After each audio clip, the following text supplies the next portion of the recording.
Once the lightning starts, the thunder will follow. Inflammation and stress are twin storms that feed each other, and once they lock in together, they create a cycle that is incredibly hard to break. This is where your nervous system and immune system stop being separate systems and become one chaotic, self-perpetuating loop. Today, we are diving into the third force of the perfect storm, thunder and lightning.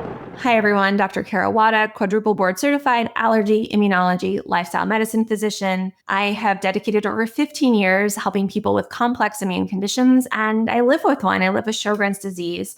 So I deeply understand the journey of living with a body that often feels like a complex puzzle. This is episode 4. If you missed the first 3, you can click on the description below to get caught up. Before we dive into today's topic, though, I want to make sure that you have something practical to take with you. I've created a free tool, the Immune Confidence Storm Tracker.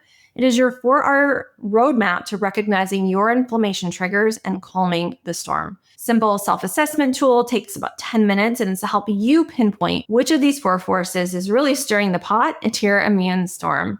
The link to grab that is in the description below. So let's catch up. In episode 1, we introduced the 4 forces that create this perfect storm. It is not one single root cause. It is these 4 intertwined elements that really create the circumstances that drive autoimmune inflammation and development of allergies. In episode 2, we explored the breech levee, how barrier breakdown triggers systemic inflammation. Episode 3, we covered the shifting winds, how dysbiosis disrupts immune regulation and damages your barriers further. And today, we're adding the third force, the neuro-immune feedback loop.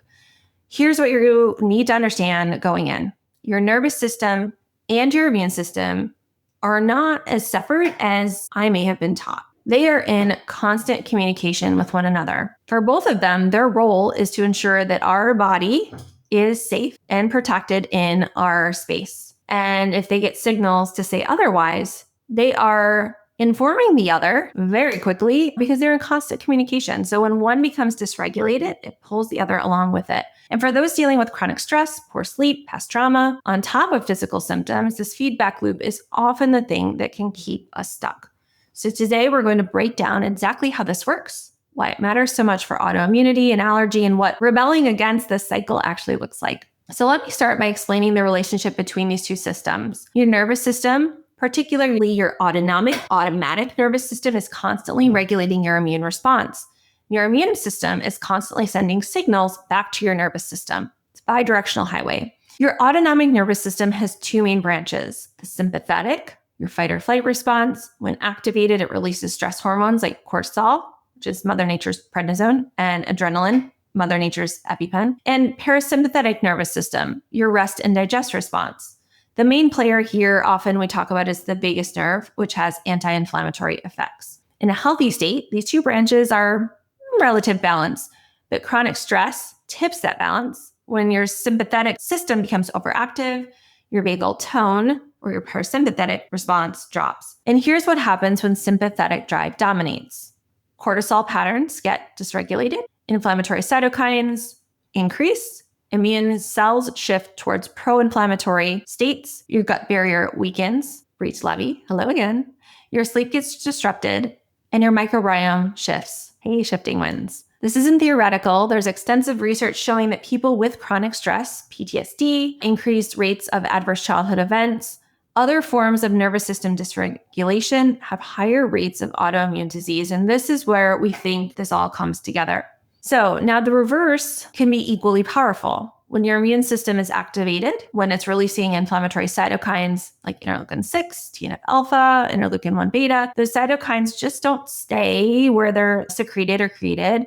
They can cross the blood-brain barrier and enter your central nervous system. And once there, they can trigger neuroinflammatory changes, inflammation in your nervous system. It can affect neuronal function, can cause brain fog, fatigue, mood changes like anxiety and depression, sleep disturbances, increase your pain sensitivity, and that feeling of being on edge at all times.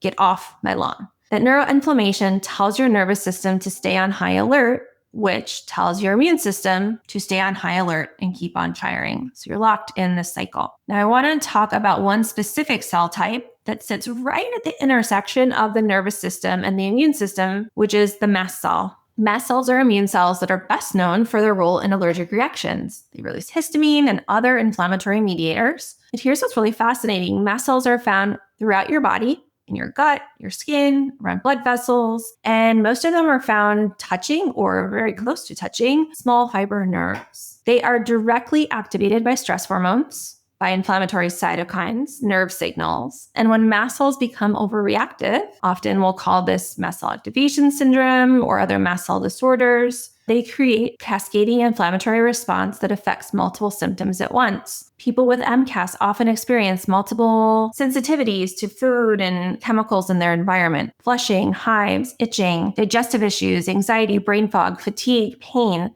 Here's the kicker: stress activates mast cells.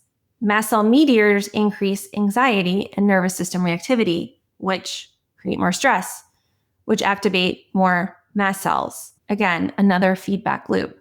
And if you're someone who feels like you've become reactive to everything, food, smells, stress, emotions, mast cell involvement might be part of your picture.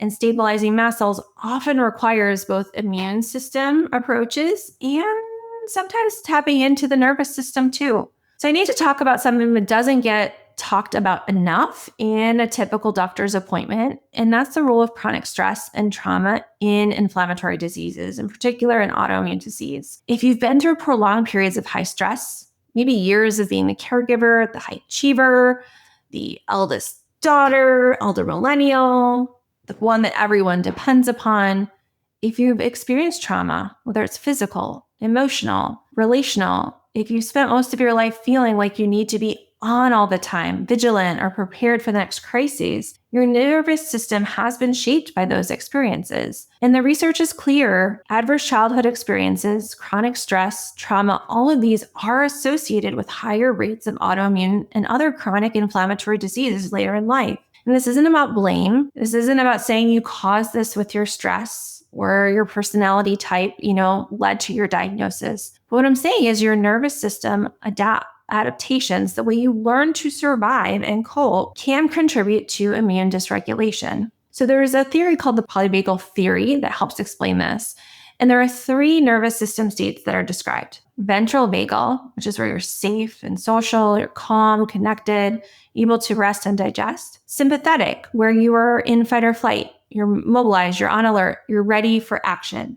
And dorsal vagal, or shutdown, where you're immobilized, disconnected, and overwhelmed. When you've been through chronic stress or trauma, you can get stuck in that sympathetic overdrive or dorsal shutdown, or be ping-ponging between the two. And it's really hard for your system to land fully in that ventral vagal state of safety. When your nervous system doesn't feel safe, your immune system has difficulty feeling safe and relaxing too.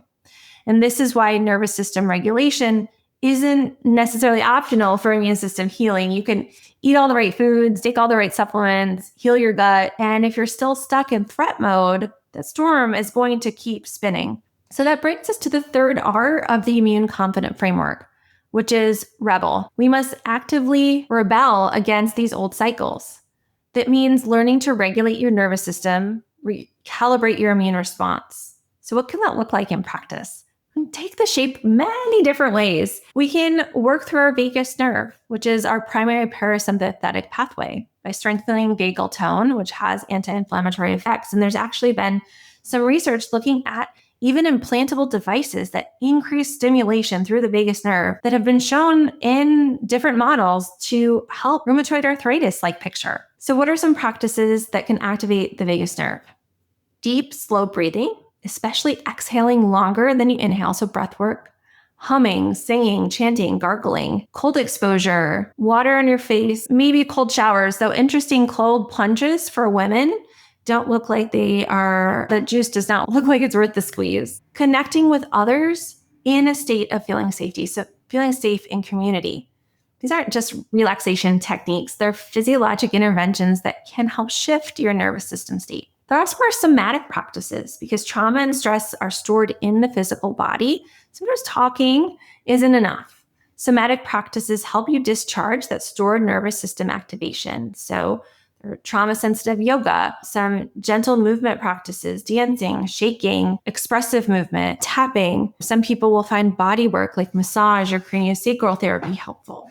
The goal is to help your nervous system complete the stress response cycle that got interrupted or stuck. Next, sleep hygiene. Poor sleep is both a cause and a consequence of neuroimmune dysregulation, so prioritizing sleep is non-negotiable. Consistent sleep and wake times, dark, cool bedroom, limiting screen time before bed, managing blood sugar to prevent middle-of-the-night awakenings, and addressing sleep disorders like sleep apnea are all really critical. Next, mindfulness is also another way to help intervene on this aspect of our health. So mindfulness, meditation, body scans, spending time in nature, all help improve and develop a capacity to shift your state when you notice dysregulation. And therapeutic support, especially for those with trauma histories, working with a trauma-informed therapist is really essential. Modalities like EMDR, internal family systems, somatic experience can all be really transformative. And there are some newer modalities that are being studied, take into account other modalities, and then we'll come to find to see if those are helpful. So things like ketamine and other psychedelics are being studied in this role as well. And I'm really curious to see what these studies show. So now some of you might be thinking, I don't have time for this. I'm barely keeping my head above water, and I get it. I really do. But here's the truth. If you don't make time to regulate your nervous system, your body will force you to stop in other ways. The fatigue, the crashes, the flares, small, consistent practices are more powerful than you think. 5 minutes of breath work, 10-minute walk. Start where you are. There's one more thing I need to tell you, though, about this in Neuro-Immune Chaos, and it's exhausting. Keeping your nervous system on high alert, keeping your immune system firing constantly, this demands massive amounts of energy from your cells. Eventually, your body just can't keep up. Your mitochondria, your cellular power plants start to break down. They become sluggish, dysfunctional. You hit a wall of crushing fatigue that no amount of rest seems to fix. And this is the fourth and final force, the stalled pressure system. And that's exactly what we're covering in the next episode. Before you go, though, I want to ask, what helps calm your system when everything feels like it's firing at once? Is there a practice, a person, a place that helps you feel safer in your body? Share it in the comments. Your answer might be exactly what someone else needs to hear. If you want to assess whether neuroimmune dysregulation is a major driver in your storm, download the Immune Confident Storm Tracker, your 4R roadmap to recognizing your inflammation triggers and calming the storm. It is a free 10-minute assessment that will show you which of the 4 forces needs your focus. The link is in the description. If this episode resonated, please like and subscribe. We're almost at the end of the series, and I don't want you to miss the final piece. In episode 5, we're talking about the metabolic and mitochondrial dysfunction, why you're so tired, and what it actually takes to restore cellular energy. I'll see you there. And in the meantime, take care.